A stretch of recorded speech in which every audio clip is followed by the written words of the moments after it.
రజండి నీయలో ఎర్రెర్రని జెండలు ఎన్నియలో. ఈ పాట అమరులైన మా అన్నలు త్యాగాలకు ఆ రోజు వారి గుర్తుగా పాడిన పాట. అదే పాటకి ఈరోజు బ్యాంకర్లు వచ్చి పొలాల్లో ఎర్ర జెండలు వాతి పోయారు. మరి ఆ ఎర్ర జెండలు ఎక్కడి నుంచి వచ్చాయో పూర్తిసారి తెలుసుకునే ప్రయత్నాలు అయితే చేద్దాం. ఆగమైతున్న అన్నదాత రైతులకు శాపంగా కాంగ్రెస్ పాలన. రుణమాఫీ కోసం రైతుల పడిగాపులు. పంట పొలాల్లో ఎర్ర జెండాలు పాతుతున్న బ్యాంకర్లు. రుణమాఫీపై పిఎం కిసాన్ నిబంధనలు అవి వర్తింపజేస్తే సగానికి సగం మంది అర్హులు. రైతులు నెట్టెట్ట ముంచుతున్న ప్రభుత్వం. వానాకాలం పంటలు మొదలైన కాదరాని భరోసా. బీమా పథకం పైన ఆంక్షలు కత్తి. నాటి రోజులను మళ్ళీ తెస్తున్న రేవంత్ సర్కారు. ఆగమైతున్న అన్నదాతలని పెద్ద పెద్ద రాతలతోటి రాయడం జరిగింది. మరి ఎందుకు రాసేళ్ళయ్యా అంటే, ఇక ఏదైతే రుణాలు తెచ్చుకునే బ్యాంకర్ల ద్వారా అయితే ఎవరైతే రైతాంగం వారు ఉన్నారో, మరి రేవంత్ రెడ్డి చెప్పిన మాట మీరు వెళ్ళి తీసుకురండి, నేను బ్యాంకులు పంపిస్తా, మీరు పోయి బ్యాంకు రుణమాఫీ తీర్చుకోవడం అని చెప్పిన రేవంత్ రెడ్డి ఈరోజు అదే ప్రజల నోట్ల మన్ను వేసిండు. ఆ మన్ను వేయడంతో అదే ప్రజల దగ్గరికి, అదే రైతుల దగ్గరికి ఆ బ్యాంకర్లు వచ్చి భూమిని జప్తు చేయడం జరిగింది. మీరు చెల్లించకుంటే 15 రోజుల్లో ఈ భూమి మాకే వర్తింపబడుతుందని ఎర్ర జెండాలు నలుమూలలు నాటేసి ఇక భూమిని జప్తు చేయడం జరుగుతుంది. మరి ఇది రేవంత్ రెడ్డి మాట తప్పినందుకు రైతాంగం వారు ఏం చేయాలి? ప్రతి ఒక్క రైతాంగం వారికి చెప్తున్నాను, మీకు రుణమాఫీ జరగకుంటే, అదే మీరు రేవంత్ రెడ్డి నమ్మి రుణమాఫీ జరగకుంటే మాత్రము మనకు కాంటాక్ట్ అయ్యి మీ యొక్క బాధలు పూర్తి స్థాయిలో మనతో తెలుపాలని కోరుకుంటున్నాను. పూర్తి స్థాయిలో మీ బాధలు తెలుపుకోవడానికి ఈ నెంబర్కి అయితే మీరు ఫోన్ అయితే చేయండి. ఫోన్ చేసి మీ సమస్యలపైన మీరు కూడా గొంతెత్తి ప్రశ్నించండి. మీ గొంతుకతో మా గొంతుకు తోడయి మేము కూడా ఈ ప్రభుత్వాన్ని నిలదీస్తాము. అదేవిధంగా రుణమాఫీ అయ్యేంత వరకు పోరాడుతూనే ఉందాము. మరి రేవంత్ రెడ్డి అలా చెప్పినప్పటికీ చాలా మంది రైతాంగం వారు కేసీఆర్ చేయని విధంగా రేవంత్ రెడ్డి చేస్తాడని చెప్పేసి రేవంత్ రెడ్డికి ఓటేస్తే ఈరోజు అదే పొలాల్లో ఎర్ర జెండాలు నాటిన పరిస్థితి రైతన్నలు అయితే ఎదుర్కొంటున్నారు. మరి దీనికి రేవంత్ రెడ్డి ఏమైనా చెప్తాడా అంటే, మాకు గయని అవసరం లేదు, మాకు కేసీఆర్ని జైల్లో పెట్టడమే ప్రధాన ముఖ్యము, మాకు కేసీఆర్ని ఒక్కరోజైనా జైల్లో పెట్టాలి, అతనికి జైల్లో పెడితే మా కడుపులు చల్లారుతాయని ఈ పనికిరాని పాలనను చోటు చేసేలా చేస్తున్నాడు ఈ కాంగ్రెస్ పరిపాలన. అయితే చూద్దాం. రైతులకు శాపంగా కాంగ్రెస్ పాలన. ఒకటి చెప్పాలి, కాంగ్రెస్ అంటే రైతులకు కరెంటుకు పడని పొంతు. కాంగ్రెస్ అంటే రైతులకు కరెంటుకు పడని పొత్తు. మరి ఏందో ఏమో, వీళ్ళు వచ్చి రాగానే కరెంటు పోతుంది, వీళ్ళు వచ్చి రాగానే రైతన్నులు ఏడుపు మొదలు పెడతారు, వీళ్ళు వచ్చి రాగానే రైతన్నులు ఊరేసుకొని మరి చనిపోతూ ఉంటారు. ఇంకేంది, ఈ కాలం కూడా సరిగ్గా కాలేదని ఇంకా దుమ్మాడేసుకుంటున్నారు రేవంత్ రెడ్డి పైన. రుణమాఫీ కోసం రైతన్నులు పడిగాపులు. మరి రైతన్నులు రెచ్చగొడుతుంది కదా ముఖ్యమంత్రి రేవంత్ రెడ్డి, రైతులు రెచ్చగొడుతుంది కదా, రెచ్చగొట్టి నాకేయండి అన్నావు. మరి నీకేసినప్పటికీ నువ్వు ఏం చేసినావు అనేది ఇక్కడ నేను నిన్ను ప్రశ్నిస్తా ఉన్నా. నా రాష్ట్ర రైతాంగం వారు ఇబ్బంది పడొద్దని 10 సంవత్సరాల నుంచి రైతు బంధాలు, రైతు రుణమాఫీ అని, అది అని ఇదని కేసీఆర్ అన్ని రైతుల కోసము అడగకుండా అన్ని ఇచ్చినప్పటికీ మరి నువ్వు అడిగిన దానికి చెల్లించకుండా దూరం తిరగాల్సిన అవసరమే వచ్చింది. ముఖ్యమంత్రి యనుమండ్ల రేవంత్ రెడ్డి గారు మిమ్మల్ని ప్రశ్నిస్తా ఉన్నారు. పంట పొలాల్లో ఎర్ర జెండాలు పాతుతున్న బ్యాంకర్లు.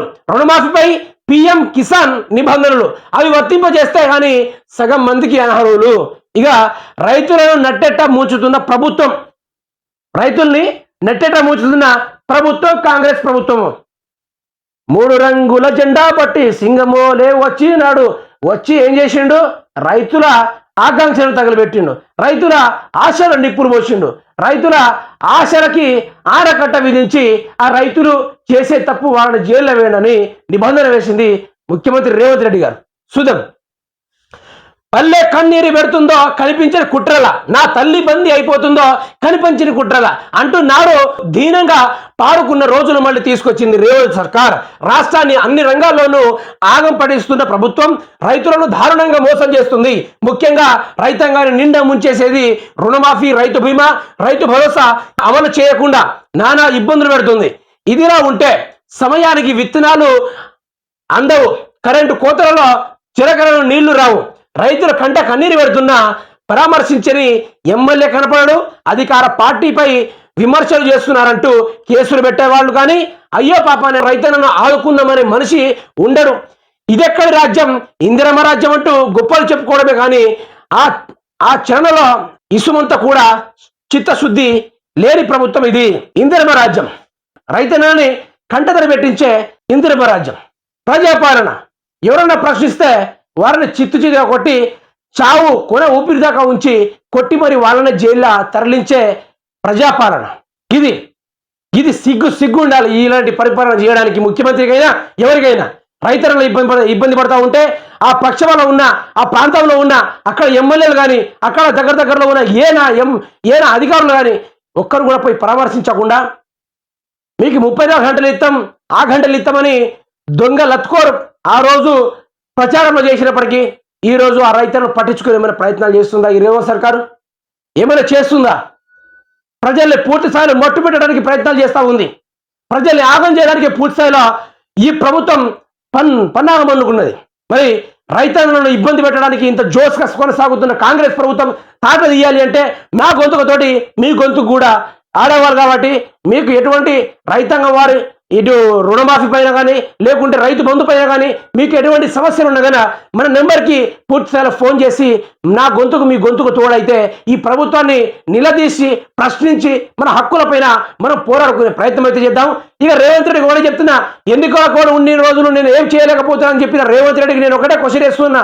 ఎన్నికల కోడ్ ఎత్తేసిల్లు, నువ్వు నిజమైన ముఖ్యమంత్రివి అయితే నీకు ఆ ముఖ్యమంత్రి పదవి ఎలా ఉపయోగించాలో తెలిసి ఉంటే ఇక వానాకాలం వచ్చింది, ఈ టైంకి ప్రతి ఒక్క రైతన్నలకు అకౌంట్ టింగు అనుకుంటా రైతు బంధు వేయాలి.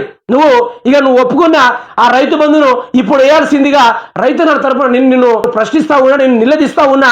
ఇంకెప్పుడు వేస్తావు? నువ్వు చెప్పిన 7,500 రూపాయలు ఒక పంటకి రైతు బంధు ఇంకెప్పుడు ఇస్తావని నేను ప్రశ్నిస్తా ఉన్నా. తెలంగాణ రాష్ట్ర ప్రజలు కూడా నిన్ను ప్రశ్నిస్తా ఉన్నారు, ఇంకెప్పుడు వేస్తావు? ముఖ్యమంత్రి రేవంత్ రెడ్డి గారు ఆ రైతు బంధు పైసలు ఇంకెప్పుడు ఇస్తాం? నారు పోసే టైం దగ్గరకు వచ్చింది. పెట్టుబడులకు అంతో కొంత డబ్బులు అందాలి రైతన్నల వారికి, లేకుంటే ఆ పెట్టుబడులు దొరక్క మళ్ళీ అప్పుల పాలయ్యి మళ్ళీ ఉరిలేసుకొని మళ్ళీ ఆత్మహత్యలు చేసుకోవడం మళ్ళీ తిలకిస్తూ ఉంటాయి. ముఖ్యమంత్రి రేవంత్ రెడ్డి గారు, మీరు దయచేసి రైతన్నల వారికి రైతు బంధు సకాలంలో అందిస్తే మంచిదే, అందియకుంటే మాత్రము ఈసారి మరో ఉద్యమం భగ్గుమంటది. మీరు చూసుకోండి, ఇక బరాబర్ చూసుకోండి. అవి జరగకుండా అయితే ఎవరు ఆపలేరు, బరాబర్ ఆపలేరు. సాకులు చెప్పుకోవడానికి ఇంకేమి లేవు. ఇక పరిపాలన నీకైనా శాతం అవ్వాలి, ప్రజలకు చూడడానికైనా శాతం అవ్వాలి. ఇది ఒక్కడే. ఇక రేవంత్ రెడ్డికి పరిపాలన శాతం అవ్వాలి, ప్రజలకు చూడడానికైనా శాతం అవ్వాలి. నువ్వు ఒప్పుకునేదాన్ని ఇస్తావా, లేకుంటే ఊడబిక్కొని పోతావా? ఇంకా కేసీఆర్ మీద పాట పాడతావా? మరి దేనికోసం సీఎం అయ్యావు? ఎవరి కోసం సీఎం అయ్యావు? ఎవరి బావుగో కోసం సీఎం అయ్యావు? ఏం చేద్దామని సీఎం అయ్యావు? ఏం చేస్తున్నావు ఇప్పుడు అనే దానిపైన ప్రజలు నేను కూడా ప్రశ్నిస్తా ఉన్నా. దీనికి సమాధానం చెప్పుకోవాలి. రాష్ట్ర రైతాంగం వారిని ఎట్టి పరిస్థితులు ఆదుకోవాలి. ఆదుకోకుంటే మాత్రము మరో ఉద్యమం జరగక తప్పదు, నువ్వు ఆపక తప్పదు.